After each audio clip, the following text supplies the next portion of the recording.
আমরা ছাত্র শিবিরের পক্ষ থেকে বিচার এবং গ্রেপ্তার দাবি করা সত্ত্বেও এরপরও বিভিন্ন ব্যানারে ছাত্র শিবিরের নাম সরাসরি যুক্ত করে শিবিরের নামে মিথ্যাচার করেছে। এবং আমরা লক্ষ্য করছি যে সংগঠনগুলো সর্বশেষ 14 দলীয় জোটের যে প্রোগ্রাম ছিল আগস্ট মাসে, সেই প্রোগ্রামে যারা সমর্থন জুগিয়েছিল তাদের ছাত্র সংগঠনের পক্ষে তারা আজকে এখন সাফাই গাইছেন। এবং এবং সর্বশেষ আমরা কয়েকটা ঘটনা দেখেছি যেখানে ছাত্র শিবিরের কেউ জড়িত ছিল না, আমরা ছাত্র শিবিরের পক্ষ থেকে বিচার এবং গ্রেপ্তার দাবি করা সত্ত্বেও এরপরও বিভিন্ন ব্যানারে ছাত্র শিবিরের নাম সরাসরি যুক্ত করে শিবিরের নামে মিথ্যাচার করেছে। এবং শুধুমাত্র তাদের বট আইডি দিয়ে এই প্রচার করে নাই, বরং তাদের যে ভেরিফাইড পেজ, ফেসবুক পেজ এবং অ্যাকাউন্ট, তাদের বিবৃতি, বক্তৃতা, ব্যানারে শিবির তোমার মৃত্যু হবে, বাঁশের লাঠি মশাল হবে, এই ধরনের স্লোগান দিয়ে, সন্ত্রাসী স্লোগান দিয়ে শিবিরকে আবারও সেই শাহবাগ মঞ্চায়ন করে শিবিরকে আবারও হত্যাযোগ্য করার একটা ষড়যন্ত্র করা হচ্ছে। আমরা আজকের এই মানববন্ধন থেকে, আজকের এই প্রোগ্রাম থেকে আমরা এটা তীব্র নিন্দা এবং প্রতিবাদ জানাচ্ছি। একই সাথে আমরা 5 আগস্টের পরে মনে করেছিলাম গত 15 বছর যারা ভিকটিম হয়েছিল ছাত্রদল, শিবির, ছাত্র শিবির সহ অন্যান্য সকল সংগঠন অন্তত এবার বুঝবে আমরা যেমন ভাবে ভিকটিম হয়েছিলাম অন্তত এমন আচরণ আমরা করব না, এটুকু অন্তত আমরা বিশ্বাস করতে চেয়েছিলাম। কিন্তু গতকাল 1-2 দিনের ঘটনা দেখেন, কয়টা ঘটনা, 2 মণ গাঁজা নিয়ে গ্রেপ্তার হয় ছাত্রদল নেতা। আপনারা দেখেছেন, শুধু এটুকুতেই না, একজন নারীকে হুমকি দেওয়া হয়, তাকে নাকি তার সর্বোচ্চটুকু তারা দেখাবে। আবার 2জন নারী শিক্ষার্থীকে হল থেকে বের করে দেওয়ার হুমকি দেওয়া হয়। সবগুলো একদিনের ঘটনা।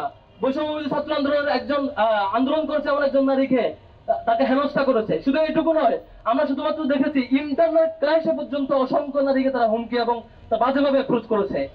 আমরা এরকম এই বাংলাদেশে কোন ছাত্র সংগঠনের কাছ থেকে এরকম রেসপন্স আশা করি না। সম্মানিত উপস্থিতি, আজকে বাংলাদেশ ইসলামী ছাত্র শিবিরের একটি হেল্প ডেস্ক ছিল সবগুলো ন্যাশনাল ইউনিভার্সিটির ভর্তি পরীক্ষা উপলক্ষে সবগুলো কলেজের সামনে।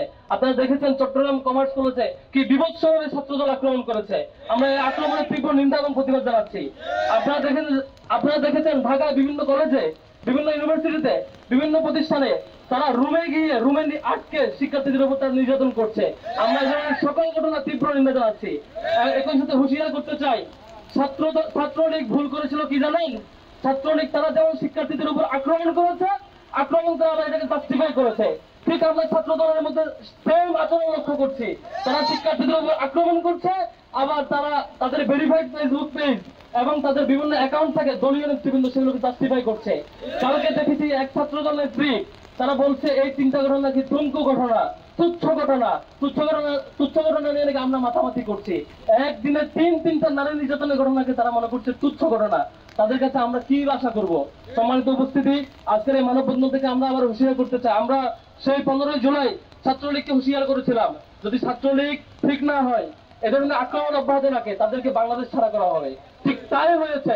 ছাত্র দলে যদি তারা আবার ভালো পথে ফিরে না আসতে পারে, আবারও যদি এই টেন্ডারবাজি, সন্ত্রাসবাদী এবং চাঁদাবাজির রাজনীতিতে ফিরে যায়, ছাত্রদলকে হুঁশিয়ার করতে চাই। এই 5 আগস্ট পরবর্তী ছাত্র জনতার যে ফিলিংস, যে অনুভূতি, ছাত্র জনতার যে বিপ্লবী অনুভূতি এবং ন্যায়ের পক্ষে অন্যায়ের বিপক্ষে যে অনুভূতি, সেটাকে ধারণ করতে শিখুন, সেটাকে ভয় পেতে শিখুন। ভয় না পেলে আপনাদের ক্যাম্পাসের রাজনীতি তো দূরের কথা, বাংলাদেশেও আপনারা টিকা কঠিন হয়ে যাবে আগামী রাজনীতিতে।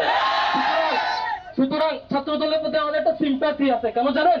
গত 15-16 বছরের যে দীর্ঘ আন্দোলন, সে আন্দোলন ছাত্রদের আমাদের সহযোদ্ধা ছিল।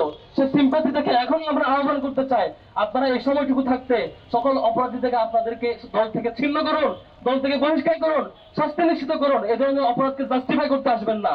আপনাদের দলকে টপ টু বটম পুরোটা আপনারা ধারণ করতে শিখুন সত্যের পথটা। অন্তত আপনাদের সভাপতি যে শিবিরের উপর দায় দিয়ে দাও যে নির্দেশনা দিয়েছে, সেটা অন্তত আপনারা ফলো করবেন না।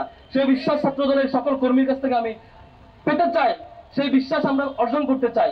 অথবা যদি আপনারা আপনাদের দলীয় প্রধানের নির্দেশনা শিবিরের উপর দায় দিয়ে দাও, সেই প্র্যাকটিস ফলো করতে থাকেন, তাহলে অপেক্ষা করেন, এই বাংলার ছাত্র জনতা আপনাদেরকে দেখবে ইনশাআল্লাহ।